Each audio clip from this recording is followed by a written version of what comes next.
In this episode of Adon Talks, we have Gaurav Gupta and Gitika Anand Gupta, founders of Mop, mad over paranthas and pakoras, जो कि मैं हूँ, पंजाबी हूँ ना. So इन दोनों की जोड़ी as a couple and as a founder बहुत इंटरेस्टिंग है. इन लोगों ने बहुत प्यार से एक स्टार्टअप साइड, एक बिजनेस साइड दिखाई है कि कैसे आप रेस्टोरेंट बिजनेस को, कैसे आप क्लाउड किचन को, कैसे आप फूड इंडस्ट्री बिजनेस में हो तो आप कैसे उसको स्केल कर सकते हो, कैसे आप उसमें फंड रेज वगैरह कर सकते हो और कैसे उसके प्रोडक्ट को आप अच्छे से मार्केट कर सकते हो, कैसे आप प्रोडक्ट बहुत अच्छा बना सकते हो. सो दिस एपिसोड इज बहुत ज्यादा हेल्पफुल अगर आपको ब्रांड बनाना है, अगर आपको फंड रेस करना है, अगर आपको क्लाउड किचन खोलना है, अगर आपको स्विगी जोमेटो पे अच्छी रेटिंग्स चाहिए और अगर आपको सिर्फ स्टोरी जाननी है. This episode is fully fledged. So enjoy this episode, enjoy founder of Mop, enjoy yourself.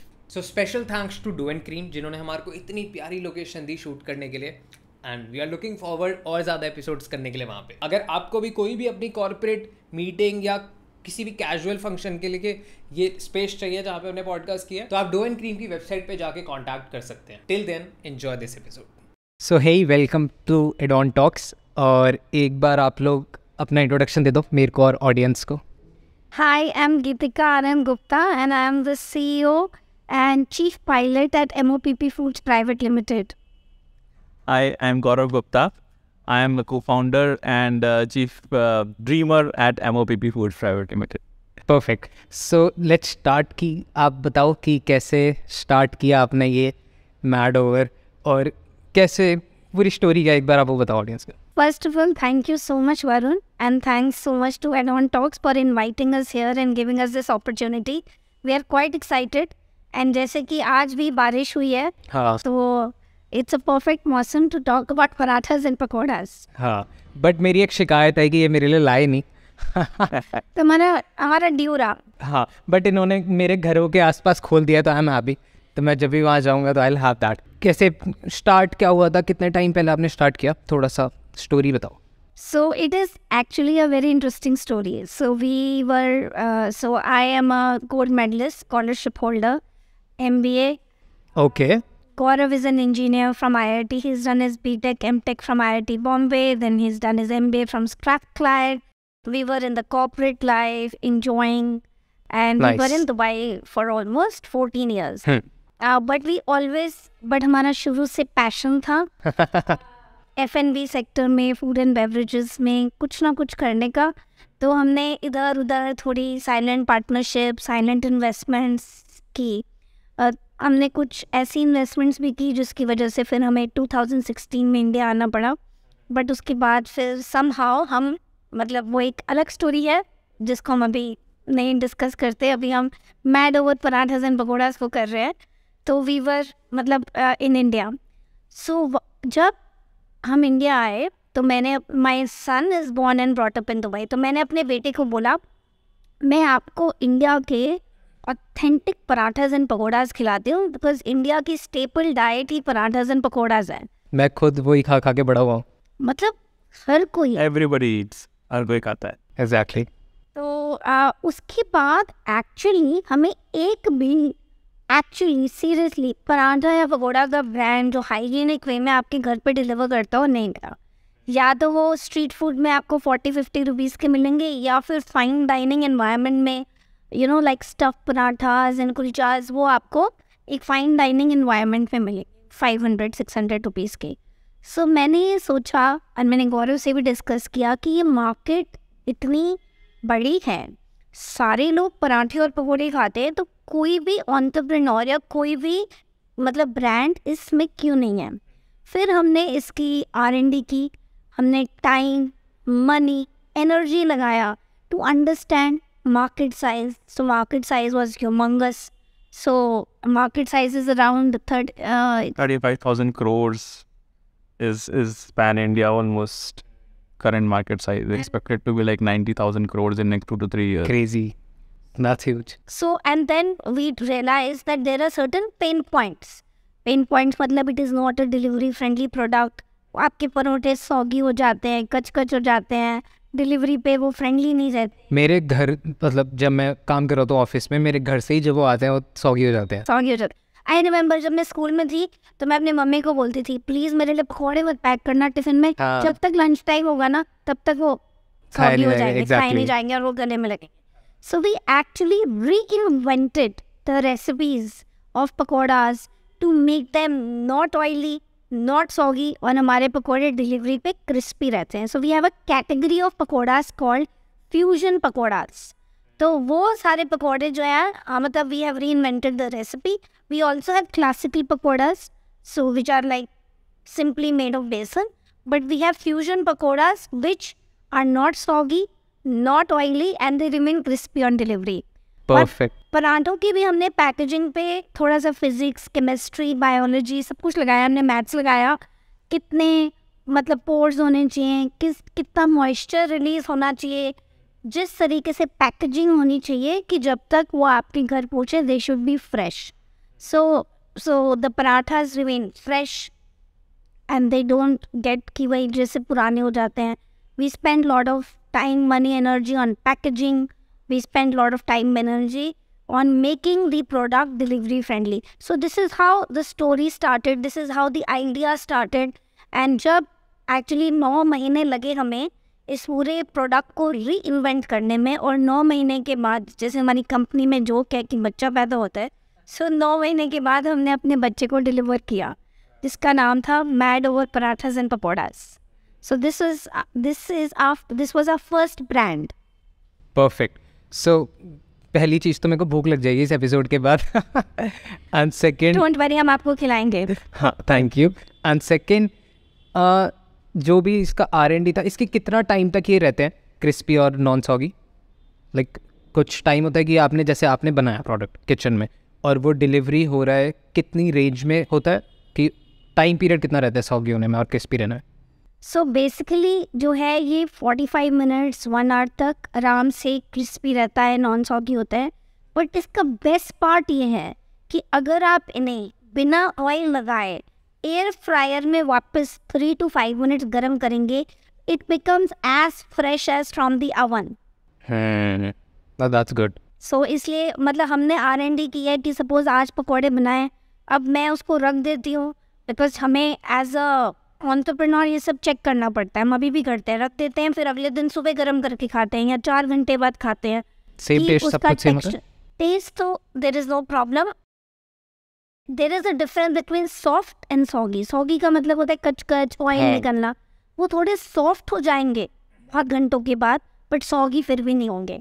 And अगर आप उन्हें एयर फ्रायर में गर्म कर देंगे तो वो वापस फ्रेश हो जाएंगे. नाइस. ये तो मैं आपसे पूछ ही नहीं सकता कि कैसे करते हो आप, क्योंकि वो आपकी सीक्रेट रेसिपी है, बट मेरे को वही जानना है कि वो कैसे हो रहा है. सो इसके पीछे आपको कितना टाइम लगा? 9 महीने पूरा आपको R&D. आपका बैकग्राउंड क्या है कि किसने किया? क्योंकि जैसे शार्क टैंक में मैंने सुना आपको खाना बनाना नहीं पसंद और आपने पूरा एक खाने का ब्रांड बना दिया. सो वो क्या स्टोरी है? So basically see I work with passion. हाँ. सो मुझे लगता है जो भी करना है पैशन से करो. So if I am suppose right now if I'm behaving like a wife, I want to be a passionate wife. If I am a mother, I'm a passionate mother. If I'm a daughter, I'm a passionate daughter. If I'm starting up a business, I do it with full passion. So passion is very important. मुझे लगता है कि success is not by luck. Successful होने के लिए बहुत hard work चाहिए होता है, patience, compromises, sacrifices, perseverance, patience. मतलब it's a combination of many things जिसके बाद आपको सक्सेस मिलती है. सो आई थिंक दैट इज़ जब पता चल गया कि भाई मार्केट अपॉर्चुनिटी बहुत है. सो वी, और जैसे मैंने आपको कहा हमें कुछ ना कुछ तो करना ही था इस इंडस्ट्री में. सो हमने 3 टिक मार्क्स की मैंने वेट की. पहला टिक मार्क था to make the product delivery friendly. दूसरा टिक मार्क था भाई मैं इतनी कंफर्टेबल लाइफस्टाइल, इतनी लग्जोरियस लाइफस्टाइल को एक आउटलेट के लिए तो नहीं छोड़ूंगी. Exactly. So can the product be scaled and can the product be standardized? तो 3 हमारे टिक मार्क्स थे कि पहला डिलीवरी फ्रेंडली, दूसरा स्केलेबिलिटी, तीसरा स्टैंडर्डाइजेशन. तो जब तीनों टिक मार्क्स हो गए, yes we can scale it to 300 kitchens, हमारा प्रोडक्ट स्टैंडर्डाइज हो गया. तो जैसे आपके मैकडॉनल्ड्स का बर्गर आप या किसी भी ब्रांड का आप खाना खाते हो वो आपको चेन्नई में और मुंबई में टेस्ट सेम मिलता है। तो वैसे ही अगर हम एक्सपैंड करेंगे 300 किचन्स में, क्या हम अपनी रेसिपीज़ को, प्रोडक्ट को स्टैंडर्डाइज कर सकते हैं कि वेदर वो मुंबई में और चेन्नई में या गुड़गांव में और नोएडा में सेम टेस्ट मिलेगा। सो इन दैट सिनेरियो जब ये तीनों टिक मार्क हो गए, तब हमने जो है इसमें जो है कहते हैं ना जंप किया। परफेक्ट। सो बेसिकली आप दोनों अब थोड़ा सा ऑडियंस को ये बताना कि आपका क्या रोल है ब्रांड में और आप क्या कर रहे हो ऑडियंस को। सो मेरा मेन रोल है, मैं एवरीडे की ऑपरेशंस देखती हूँ, स्ट्रैटेजी गौरव और मैं दोनों देखते हैं, which Gaurav will explain. I handle marketing and recipes, kitchen and FOH which is the front of office and back of office, पूरी team I handle that, and everyday operations I handle. So basically जितना भी गंदा काम है she manages and I actually manage जो हमारा finance, accounts, although हमने outsource कर रखा है बट फिर भी उनको सुपरविजन जो करना पड़ता है, procurement, logistics, managing aggregators, Zomato, Swiggy, magic pin etcetera, plus जितने भी हमारे डे टू डे के HR रिलेटेड बैक एंड के वर्क हैं, नॉट एक्चुअली स्टाफ मैनेजमेंट और बैक एंड का work. So I am managing the complete back and. She is in the front managing staff operations at the floor level. अभी challenges वाला काम है आप देख रहे हैं. Yes. And I am managing even everything at the back end. That includes even investor management and fundraising, everything. Perfect. So AC room में बैठ के लेदर चेयर पे काम करते हैं. गर्मी में खड़े होके 12 घंटे से 14 घंटे मैं काम करती हूँ. Yeah, so I acknowledge that. उन्होंने स्टार्टिंग में बोला था, so मैं कहा कि सारा गंदा काम आप करते हो. Not कोई गंदा नहीं होता. Exactly, not गंदा but मेहनत वाला ज़्यादा. I love my work, yeah. Perfect. उन्होंने वो फ्रेज में बोला था. Okay, so आपकी जोड़ी अच्छी बन गई ना बिजनेस में ये चीज़ करते हुए. जो कितना टाइम हो गया इसको ब्रांड को स्टार्ट हुए? 4 years now. 4 years now. This May we will be completing 4 years. Perfect. Although इसमें से 2 साल हमारे COVID में निकल गए. How was COVID for you? Blessing in disguise. So basically अगर जैसे गीतिका ने शुरुआत में आपको बोला कि हमारा प्लान था कि mad over paratha and pakora को एक सिंगल ब्रांड हम आगे लेके जाएंगे. इंस्पिरेशन थी, बहुत सारे बर्गर ब्रांड्स हैं, बहुत सारे बिरयानी ब्रांड्स हैं, बहुत सारे मोमोज के ब्रांड्स हैं. Exactly. पराठा पकौड़े का कोई ब्रांड ही नहीं था. हाँ. और QSR फॉर्मेट में हम इसको लेके आगे जाना चाहते थे.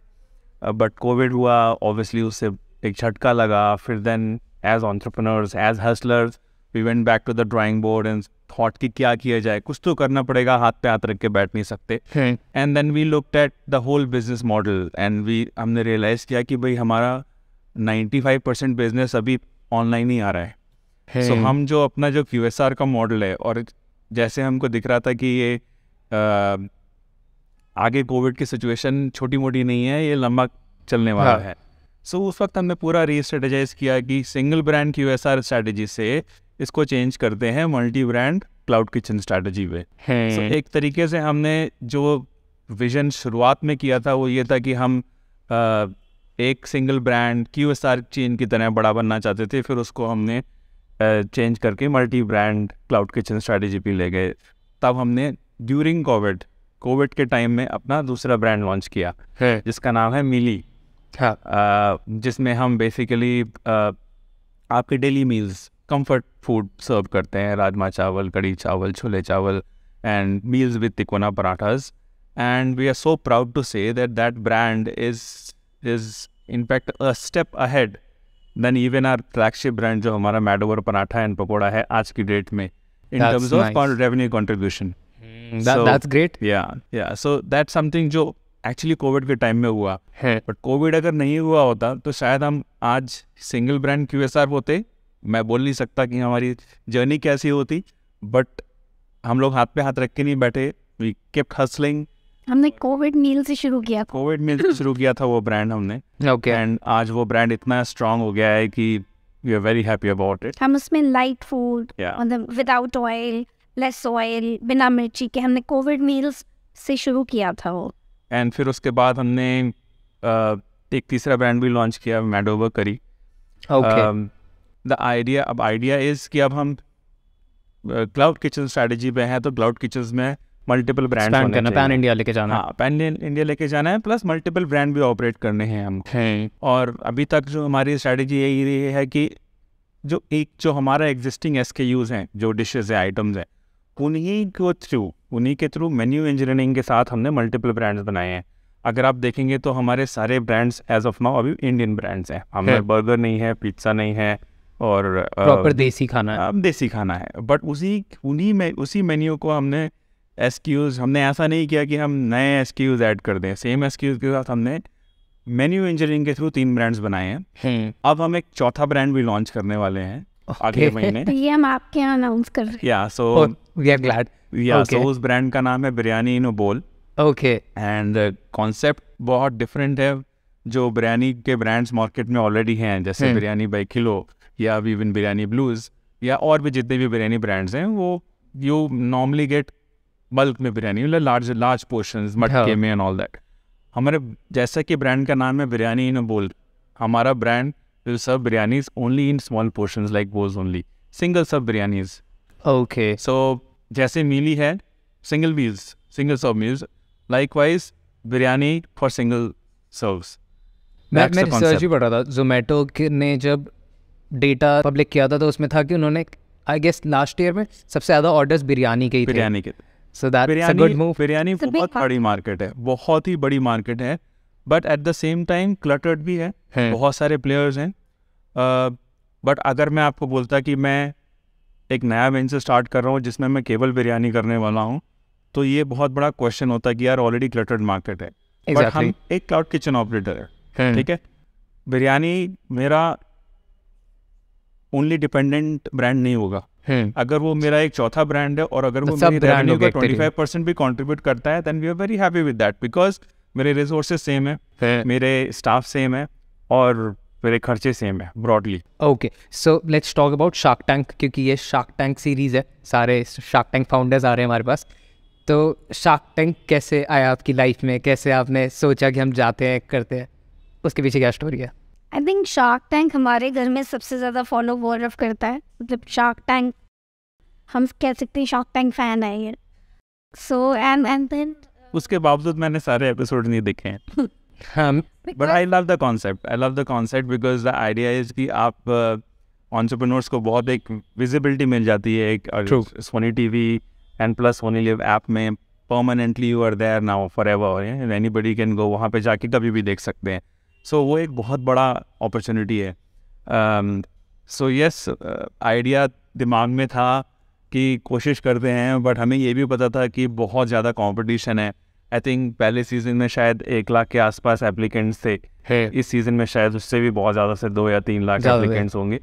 एंड फिर ये था कि बट उसमें से आपके टेलीकास्ट होने वाले 150-200 एपिसोड स्टार्टअप होते हैं, तो डिफ़िकल्ट था। बट देन मैं बैठ के पहला एप्लीकेशन ऑनलाइन भरा। फर्स्ट वाज इजी, छोटा सा फॉर्म था, then second was a big forms को भरने में पूरा दिन लग गया था। बट ये है कि मैं ये ज़रूर कहूँगा कि मैंने उस फॉर्म्स को भरते वक्त ऐसा नहीं लिया कि तुक्का लग जाएगा। हर क्वेश्चन को सोच समझ के डिटेल के साथ प्रॉपर आंसर दिया, एंड शायद वही उसी की वजह से हम लोग हर स्टेप को क्लियर करते गए। Nice, perfect. सो हम लोग हर चीज़ को क्या करते हैं, हर एम को ना ब्रेक डाउन करते हैं, ठीक। एंड एज एन एंटरप्रेन्योर एक बहुत अच्छी स्ट्रैटेजी है। ये नहीं है कि आप अपने एंड विजन को लेके उसी की तरफ काम करो, उसको आप छोटे छोटे गोल्स में लेके चलो। तो मेरे दिमाग में यही था, पहला स्टेप जब मैं पहला स्टेज फॉर्म कर रहा हूँ तो पहला क्लियर होना चाहिए, फिर उसके बाद वो क्लियर होने के बाद सेकंड के बाद third, like that we kept clearing all the stages. So nice, ये अच्छी स्ट्रैटेजी है, आप लोग अगर स्टार्टअप कर रहे हो फॉलो कर सकते हो।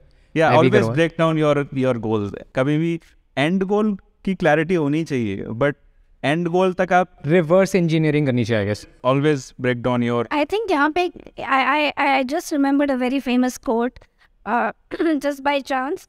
वॉल्टर इलियट का कोट है that perseverance is not one long race. Yeah, exactly. It is, many short races towards the end. True. Perfect. तो क्या challenges आते हैं आपको एक किचन ऑपरेट करने में? बहुत सारे challenges आते हैं किचन ऑपरेट करने में। अभी ये एपिसोड छोटा हो जाएगा। So कुछ भी जो मेजर आपको याद आ रहे हैं? Staffing, team, everyday के challenges, suppliers, raw materials, quality, So matlab there are many challenges. Funding. So Okay. but yes, every challenge has to be taken one at a time. Team manage करना मुश्किल है. Chef Staffing. भाग जाते हैं. Chef भाग जाते हैं, लोग भाग जाते शेफ हैं. भाग जाते हैं, एक बहुत बड़ा चैलेंज है. But at the same time as entrepreneurs and as हमारा स्ट्रेटजी है, हमने कोशिश यही की है कि हमारा जो किचन है वो शेफ डिपेंडेंट ना हो. ओके. तो जो हमारा बिजनेस मॉडल है वो शेफ डिपेंडेंट नहीं है, बट फिर भी यू नीड पीपल जो Basic ट्रेंड हो. के लिए, हाँ. बेसिक ट्रेनिंग तो उनको चाहिए, राइट. अब जैसे गीतिका ने बोला कि कंसिस्टेंट फूड, ये एक बहुत इंपॉर्टेंट पॉइंट है किसी भी F&B वेंचर के लिए, इसको स्केल होने के लिए, राइट. अगर आप जैसे मैकडॉनल्ड्स का एग्जांपल ले लो, सो आप चाहे बॉम्बे में खाओ, बैंगलोर में खाओ, दिल्ली में खाओ, you will get same taste, right.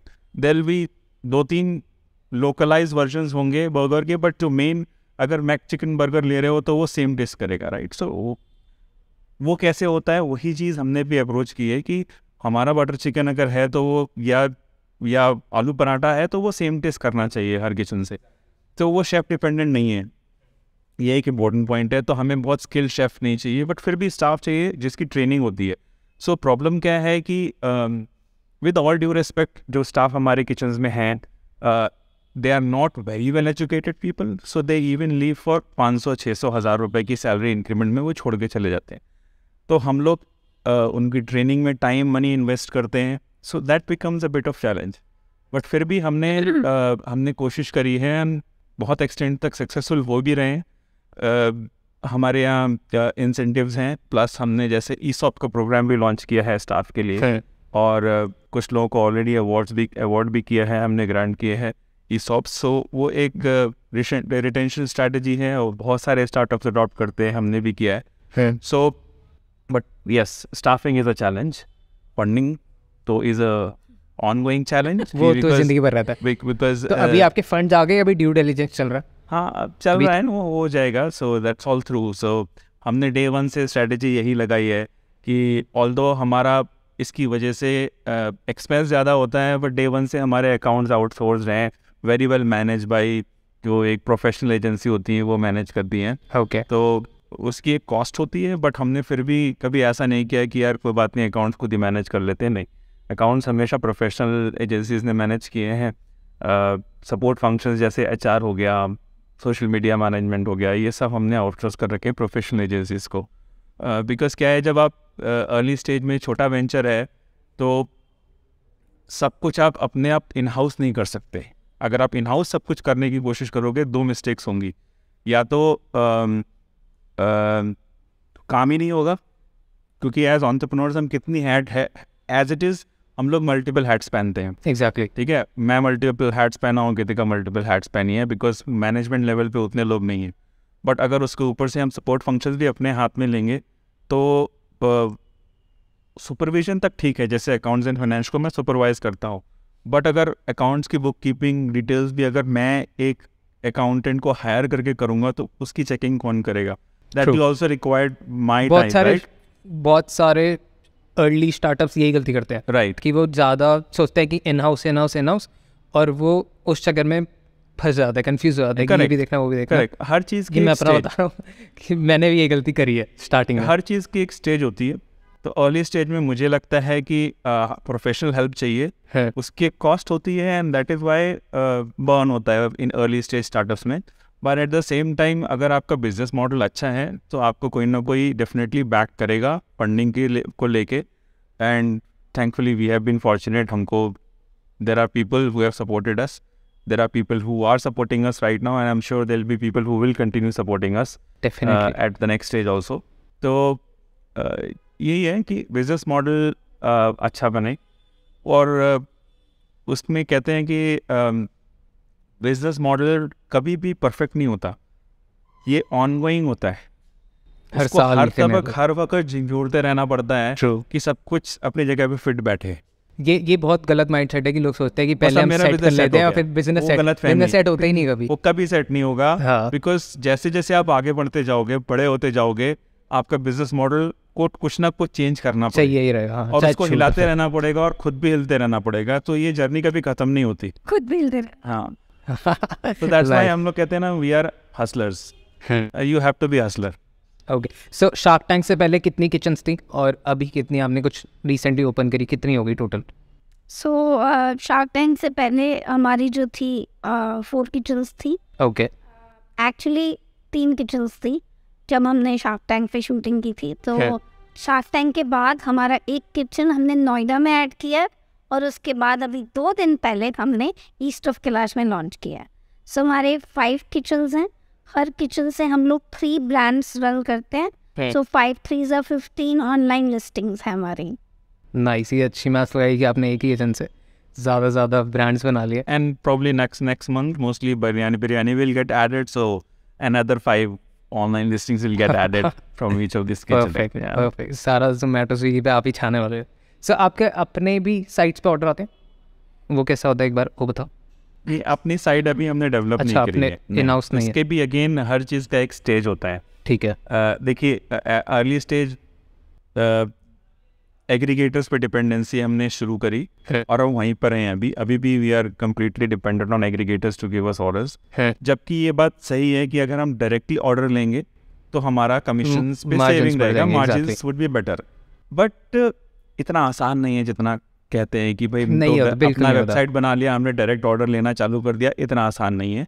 क्योंकि मोटिव क्या है कस्टमर का कि वो आपकी वेबसाइट पे जाके ऑर्डर करे या आपके ऐप पे जाके ऑर्डर करे। कस्टमर बिहेवियर ये बोलता है अभी कि मैं खुश हूँ अपने फ़ोन में जोमेटो या स्विगी या दोनों के दोनों डाउनलोड करके करें, मैं आपका MOPP का ऐप क्यों डाउनलोड करूँगा? True, right. उनके पास जब Right. हज़ारों ऑप्शन तो होते हैं उसको देखने के लिए। ड्राइव करने के लिए बहुत पैसा लगेगा, मार्केटिंग लगेगी और उसमें भी खर्चा होगा, और जब हम उसको करेंगे तो वो भी बर्न ऐड करेगा। True, right. तो वो भी सही टाइम पे करना है। अब ऐसा नहीं है कि हमने उस पर काम शुरू नहीं किया, वेबसाइट पे काम चल रहा है, वेबसाइट शायद 1-2 महीने में लॉन्च भी हो जाएगी। ओके, बट ये भी बहुत लंबी जर्नी है। मतलब अगर हम रेबल फूड्स का ही एग्जांपल दें या किसी भी ऐसे कोई भी बड़ी कंपनी का जो क्लाउड किचन की हैं जैसे इवन बॉक्सेट, मेरे हिसाब से जो डेटा भी बोलता है शायद आज भी 70-75% जो उनका बिजनेस वॉल्यूम है वो एग्रीगेटर्स के थ्रू ही आता है, इतनी लंबी जर्नी के बाद भी। तो हम उसमें इन्वेस्ट करेंगे बट अभी नहीं। वेबसाइट ज़रूर लाइव जाएगी, हम कोशिश करेंगे उस पर काम करना शुरू करेंगे कि हम अपना डायरेक्ट ऑर्डर्स बिल्ड करें, बट वो एक बहुत छोटा पोर्शन होगा हमारे रेवेन्यू का और वो ओवर द टाइम ग्रो करेगा। बट अभी फिर भी हम अपने ऑर्डर्स डिलीवर करते हैं। अगर कोई डायरेक्टली कॉल करता है ओके, तो हम ऑर्डर्स डायरेक्टली डिलीवर करते हैं। हमारे बहुत सारे ऑर्डर्स कॉर्पोरेट्स में जाते हैं। We are doing very well in corporate, thanks to God, जैसा ही रहा। तो we are doing so all corporate orders हम लोग डायरेक्टली ही डिलीवर करते हैं। तो कॉर्पोरेट ऑर्डर्स हो गए, टेक अवे ऑर्डर्स हो गए या फ़ोन पे जो ऑर्डर्स हो गए, वी डिलीवर डायरेक्टली। ठीक है, got it. So future plans वही हैं कि अभी बिरयानी लॉन्च करना है और भी कुछ सोचा है फ्यूचर के लिए या किचन से और करनी है? यस, तो फ्यूचर में जैसे कि आपने सुना ही होगा कि गौरव ने कमिट किया और वो एक्चुअली हमारी कमिटमेंट है that we will be opening 100 kitchens in the next 3 to 5 years। And अभी हमारे 3 ब्रांड्स हैं। We have plan to launch 6+ brands. And उसके बाद हमारा जो प्लान है कि जब हम पैन इंडिया में 100+ किचन्स खोल लेंगे, we want to go to the international market and also we want to launch the retail versions of parathas and pakoda. So जैसे कि आपने देखा होगा कि वेज नगेट्स, चिकन नगेट्स वो क्या है, वो एक तरीके से फ्राइड पकौड़े ही हैं। या फिर जब हम दुबई में थे तो हम लोग को अगर मेथी पराठा खाना होता था या कुछ, तो वहाँ पे तो मेथी इतनी इजीली हर उसमें नहीं मिलती, तो we use to take frozen parathas and अपने ready to eat market. So ये ready to eat market is a very big market. So specially globally बहुत ज़्यादा, specially globally and now even in India, because क्या हो रहा है कि you can say कि इंडिया इज प्रोबेबली 10-15 साल behind from the international markets. हाँ, जो भी ट्रेंड्स वहाँ पे हैं इवेंचुअली वो यहाँ भी आ रहे हैं, राइट। तो वो जो ट्रेंड ईटिंग आउट वाला ट्रेंड है या फ्रोज़न खाने का जो ट्रेंड है वो इवेंचुअली यहाँ भी आ रहा है। तो इंडिया की जो फ्रोज़न फूड्स कंजम्पशन है वो भी बहुत तेज़ी से बढ़ रही है। और एक और चीज़ मैं यहाँ पे बोलना चाहूँगा कि लोगों का कॉन्सेप्ट अबाउट फ्रोज़न फूड को लोगों को दिमाग में होता है कि फ्रोज़न फूड बासा खाना है या पुराना खाना है। बट फ्रोज़न फूड बासा नहीं है, पुराना नहीं है, वो टेक्नोलॉजी को यूज़ करके फ्रीज किया गया है with the same kind of nutrients जो Exactly. उस वक्त थे जब बने थे, ठीक है। और जब आप उसको फ्रोज़न फूड को थॉ करके उसे रेडी करते हो, वो, और जिसे हम रीजनरेशन प्रोसेस बोलते हैं, वो खाना उतना ही फ्रेश और उतना ही न्यूट्रिशियस होता है जितना कि जब वो फ्रेश बना था तब था। वो मैं मान सकता हूँ कि एक दूसरी टेक्नोलॉजी होती है जिसमें रूम टेम्परेचर पे खाना रखा जाता है, उसमें प्रिजर्वेटिव्स आते हैं, रिटॉर्ट टेक्नोलॉजी बोलते हैं, उसमें खाने के टेस्ट में भी कॉम्प्रोमाइज़ होता है। Frozen food is actually engineering wise, technology wise is as fresh as fresh food, और उसमें there are no preservatives, like our food has zero preservatives, no MSG, no preservatives at all. So हम उसी तरीके से retail market में अपने कुछ versions को फ्रोज़न पराठास, फ्रोज़न पकौड़ास निकालना चाहते हैं, कुछ हमारी फ्रोज़न करीज भी हम लॉन्च करेंगे।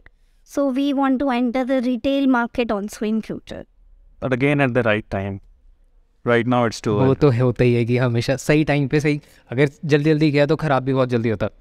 परफेक्ट। सो शार्क टैंक के बाद का क्या एक्सपीरियंस था? कैसे ऑर्डर्स एकदम से बढ़े, क्या था एकदम, लाइक जैसे ही एपिसोड एयर हुआ क्या हुआ आपके साथ? शार्क टैंक के बाद हम सोए नहीं थे। 2-3 दिन तो नहीं सोए, स्टाफ के सारे ऑफ्स कैंसिल कर दिए गए बिकॉज अगले 3-4 दिन तो हमारा ऑलमोस्ट डबल हो गया था वॉल्यूम। एक चीज़ ये है कि देखिए, बहुत सारे जो D2C स्टार्टअप्स होते हैं, जहाँ पे आप आपकी वेबसाइट पे जाके कोई ऑर्डर करे, पैन इंडिया आप डिलीवर कर सकते हो, तो इट्स जो मल्टीपल होता है ना आपका सेल्स का, वो 4, 5, 6, 10 टाइम्स, 20 टाइम्स भी हो सकता है। बट हमारे केस में क्या है कि हम लोग हाइपर लोकल नेचर के बिजनेस है, राइट। अगर हमारा किचन यहाँ पे है तो उसके 5 किलोमीटर के अंदर ही डिलीवर कर सकते हैं।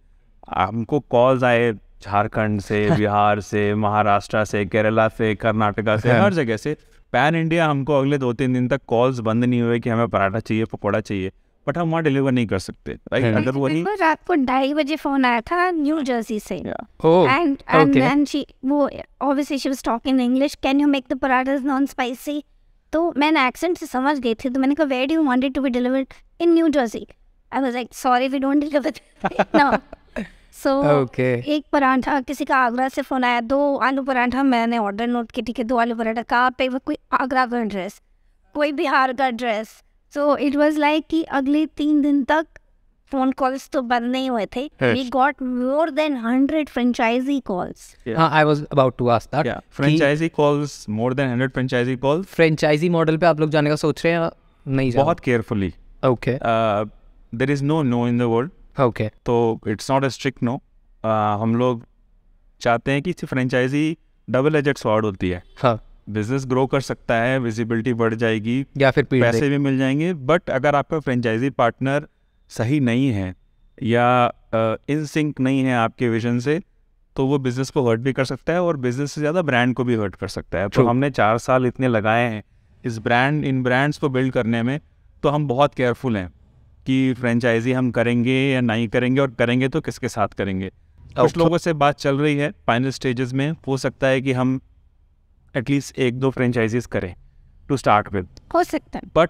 बट ऐसा नहीं है कि हम लोग एकदम कल को 10-20 फ्रेंचाइजी साइन कर लेंगे, वो नहीं होगा, बिकॉज हम अपने एंड पे रेडी नहीं हैं उनको मैनेज करने के लिए। अगेन स्टेज की बात है, हमारे पास वो टीम रिसोर्सेज अभी नहीं है कि हम 10 फ्रेंचाइजीज एक साथ मैनेज कर सकें। हम पहले 1-2 करके ट्राई करेंगे, सीखेंगे, ज़रूरी है, क्योंकि गलतियाँ ज़रूर होंगी। जब भी आप कोई चीज़ नहीं करते हो तो गलतियाँ होती हैं, भले ही कहने के लिए फ्रेंचाइजी कर रहे हैं तो उनसे सीख सकते हो, बट जब आप खुद प्रैक्टिकली करते हो तो गलतियाँ होती हैं और उनसे सीखोगे। तो हम पहले कुछ करेंगे बहुत केयरफुली, और उसके बाद जब लगेगा कि हाँ now we are confident, then we will look at it. Okay, ठीक है। सो आप लोग इससे पहले 12 साल दुबई में थे, राइट? 14 साल दुबई में थे। तो दुबई में क्यों नहीं सोचा आपने ये करने का? क्योंकि दुबई भी बहुत बड़ी मार्केट है इसके लिए, पराठा एंड पकौड़ास के लिए, कंपैरिजन टू इंडिया। बट आप लोगों के लिए ईजी होता ना, क्योंकि आप हो उस एटमॉस्फेयर में हो, तो वो ईजी होता कि मतलब हम वापस इंडिया जाके ये स्टार्ट करें, या दुबई में अगर हम हैं हम कर सकते हैं, तो दुबई क्यों नहीं सोचा? ये आइडिया इंडिया आके आया था ना, जब इंडिया आए, जब पराठा पकौड़ा ऑर्डर कर रहे थे, जब नहीं मिले तो इंडिया में आया था। Okay. तब तक हम ऑलरेडी इंडिया आ चुके थे. हाँ. ऑलरेडी मतलब we had investments in different restaurants, bars, beer brand. मतलब we were a part of many food. We were trying to learn the F&B segment or category in India. So we came back in India in 2016 and we started. मतलब जो हमारा पहला brand था mad over parathas and pakoras, हमने 2019 में launch किया था, 4 साल पहले. तो तब तक हम ऑलरेडी इंडिया में थे जब ये आइडिया आया. अच्छा, दुबई से आ ही गए थे आप लोग? हाँ, यहीं पे? दुबई से हम आ गए थे. Okay. हम यहाँ पे F&B इंडस्ट्री के हिस्से में थे. हम ऑलरेडी F&B इंडस्ट्री का पार्ट बन चुके थे. तो and we were part of some restaurants. हम कुछ लाउंजेस के भी पार्ट थे. जो हमारा 3 साल का यहाँ पे वर्क एक्सपीरियंस था. मैंने QSR का एक कोर्स भी किया. See learning never stops. Okay. हाँ, तो आप पढ़ते रहो. Lot of studies required as of today also. कुछ भी करना होता है अगर वी वांट टू, अगर हम एक हब एंड स्पोक मॉडल से एक्सपैंड कर रहे हैं, तो हब एंड स्पोक मॉडल के लिए या किसी भी चीज़ के लिए आपको न्यू ब्रांड्स लॉन्च करने हैं, स्टैंडर्डाइजेशन कैसे मेंटेन करनी है, टेक्नोलॉजी को कैसे यूज़ करना है, तो continuous study, continuous research, continuous learning is required. So इसलिए हम ऑलरेडी इंडिया में थे जब हमको ये आइडिया आया. ऑलरेडी मतलब कि जब हम ये एक्सप्लोर कर रहे थे आइडिया, जो वो 9 महीने हैं वो हम इंडिया में ही थे, तो इसलिए हमने ये इंडिया में ही स्टार्ट किया. Because It's time to be in India. End of course मैं ये बिल्कुल 99% कह सकती हूँ, हम 100 तो कोई कहता नहीं है, बट हम दुबई ज़रूर जाएंगे. ये मेरा अपना मैं personal चाहता हूँ सपना है कि खाने के ब्रांड ना इंडिया से मेरे को चाहिए कि बाहर जाए, कि जिससे जब हम बाहर जाए तो हमें मिले खाना ढंग का. नहीं, बाहर ये मेरा एक पर्सनल सपना है. मतलब कि हम है कि नहीं, बट मेरा तो है ये कि दुबई में ज़रूर खोलना है. अभी भी दुबई से हमें बहुत सारी फ्रेंचाइजी कॉल्स आई हैं, बट एज वी सेड अभी मतलब वी आर केयरफुली चल नॉट रहा आप लोग. ओपन हाँ. To franchisee so easily. But Dubai से भी बहुत कॉल्स हैं फ्रेंचाइजी की. पता है दुबई में ये बहुत सक्सेसफुल होगा, बहुत बड़ी मार्केट है. हाँ. तो जाना ज़रूर है एक दिन सही टाइम पे. जैसा ही रहा. जय साईं राम, शुक्राना गुरुजी. जल्दी जाओ आप, मैं वेट कर. अच्छा, एक लेम सवाल है कि आप लोग घर पे खाना बनाते हो या फिर यहीं से खा लेते हो? ये बड़ा इम्पोर्टेंट सवाल है. तो जैसे कि मैंने कहा कि मैं हर चीज़ बहुत पैशन से करती हूँ, तो मेरा घर भी मैं बहुत पैशन से चलाती हूँ. ओके. मेरे घर का कुक बिल्कुल अलग है. तो ठीक है. एंड मेरा घर एक ऑफिस की तरह चलता है. ये थोड़ा पर्सनल वो है. ठीक मेरे है. किचन में यहाँ से लेके वहाँ तक का एक वाइट बोर्ड है. हाँ. तो मतलब everything is run like SOPs, standard operating procedures. Office में भी चलते हैं, घर में भी और चलते आपको हैं. खाना बनाना अभी भी नहीं पसंद? सी मैं टचवुड खाना बहुत अच्छा बनाती हूँ.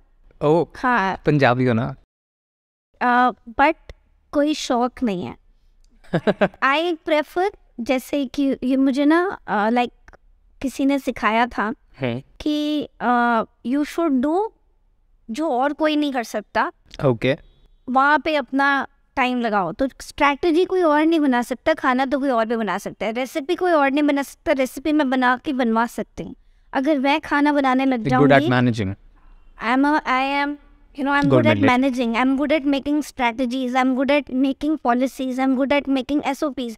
अब it's like that example कि मैं ड्राइवर के 15,000 रुपये बचाने के लिए ड्राइविंग कर दूँ, तो जितना 2 घंटे मेरा ड्राइविंग में जाएगा, उस 2 घंटे में शायद मैं 50,000 रुपये का काम कर लूँगी. एग्जैक्टली. सो जो आपका स्किल सेट है, जो और कोई नहीं कर सकता, जो आपकी स्ट्रेंथ है, अगर आप वो काम करोगे तो बाकी जो शायद 10 लोग कर सकते हैं वो तो कोई और कर ही लेगा, बट जो आपका काम है वो बाकी 10 लोग नहीं कर सकते. ट्रू. परफेक्ट. वो जो आप ड्राइवर की सैलरी 20,000 बचाने की कोशिश करोगे, उसके चक्कर में जो ड्राइविंग में टाइम वेस्ट करोगे. एग्जैक्टली. बिकॉज जब आप फॉर एग्जांपल अगर हम यहाँ पे आए फॉर द शूट, वो 1 घंटे की ड्राइव थी, 1.25 घंटे की. अगर मैं खुद करता है ड्राइव या वो खुद करते ड्राइव, तो वो टाइम वेस्ट होता है. बट हम पीछे बैठ के अपना काम कर रहे हैं. It's absolute utilization of time. So वो 20,000 is not worth it to save. True. मैं आपको कॉल करने वाला हूँ डेफिनेटली जब मेरे को स्ट्रैटेजीज चाहिए होंगे अपने लिए. बिल्कुल. क्या वही हमारा स्किल सेट है. नाइस. तो हेल्प कर देना आप हमारी. ओके. सो अब बहुत लंबा हो जाएगा एपिसोड, तो मैं सम अप करता हूँ. और last question, how was I as a host, और कैसा रहा आपका एक्सपीरियंस है डॉन टॉक्स के साथ? गालियाँ भी दे सकते हो अगर कुछ गलती हुई तो। नहीं, आई थिंक सो बहुत अच्छा रहा. सो आई वुड लाइक टू से स्पेशल थैंक्स कि आपकी टीम में एक गर्ल है जिनका नाम नितिका है. राइट. ठीक है, मैं उनको बहुत अच्छा थैंक्स बोलना चाहती हूँ क्योंकि वो उनके अंदर भी बहुत पेशेंस हैं. हम दोनों की बात ही नहीं हो पाती थी बिकॉज हमारा ईस्ट ऑफ कैलाश का किचन लॉन्च होना था. तो हम दोनों बेचारे कोऑर्डिनेट ही नहीं कर पाते थे, या वो बिजी या मैं बिजी. तो उन्होंने बहुत पेशेंटली जो है, बहुत पेशेंस के साथ मेरे साथ कोऑर्डिनेट किया. So big thanks to her and you are lucky to have such team members in your company. जय साईं राम. जय Sai Ram. So thanks to God and you have been really kind, very sweet. And I think so. मुझे तो खैर feel नहीं हुआ कि हम कोई टॉक शो कर रहे हैं. 1 घंटा हो गया हमें. 1 घंटा हो गया. मैं तो सोच के आई थी ये होगा वो होगा, बट आपने इतना कंफर्टेबल फील कराया कि ऐसे लग ही नहीं रहा था टॉक शो है. मैं भूल गई माइक है, कैमरा है, एंड नेचुरली जो मन में आया बोल दिया. तो thank you so much for making so comfortable. Yeah thank you. And मैं तो प्रिपेयर्ड भी नहीं था, but it was actually very comfortable. And yes, thank you. And मेरे को प्रिपरेशन की जरूरत ही नहीं पड़ी because it was so easy to be actually chatting to you. Nice. अब मैं wish you all the best and I hope कि आप बहुत ज़्यादा फ्लॉरिश करें फ्यूचर में. मैं भी चाहूँगा कि हम नेक्स्ट एपिसोड आपके साथ तब रिकॉर्ड करें जब आपकी 100 किचन्स डन हो जाए. तो आप मेरे को कॉल करो कि 100 किचन्स हो गई, नेक्स्ट एपिसोड करते हैं. अभी हम बड़ी जल्दी सेलिब्रेट करने वाले हैं, हमारे 100 एम्प्लॉइज होने वाले हैं. Oh nice, congratulations. Thank you. Good. Thank you. Okay, thanks for being on Don talks. Thanks for watching this episode यहाँ तक. अगर आप ये आधे घंटे, 1 घंटे या जितना भी देर का ये एपिसोड है आप देख के यहाँ तक आए हैं, तो प्लीज हमारे को फीडबैक दो कि जिससे हम इम्प्रूव करें कि क्या इसमें ऑडियो की गलती थी, मैं गेस्ट को रोक रहा था, इंटरप्ट कर रहा था, या फिर कुछ भी XYZ जो आपको लगता है कि यार हम इम्प्रूव कर सकते हैं, क्योंकि आपने ही देखना है इवेंचुअली, लास्ट में आपने ही देखना है, आप ही के लिए बन रहा है. तो आप हमें फीडबैक दो. अगर आप हमसे जुड़ना चाहते हो, हमारे साथ काम करना चाहते हो, या कुछ भी चीज करना चाहते हो, नीचे डिस्क्रिप्शन में लिंक है, आप कम्युनिटी ज्वाइन कर सकते हैं. हम व्हाट्सएप पे, मैं, मेरी टीम, हम एक्टिव रहते हैं. बहुत सारे लोग उसमें ऑलरेडी हैं, तो आप वो ज्वाइन कर सकते हैं. और सब्सक्राइब भी कर लेना कि जिससे हमारे को मोटिवेशन मिलती रहे. एंड बस इतना ही. Thanks for watching this episode. Thank you so much.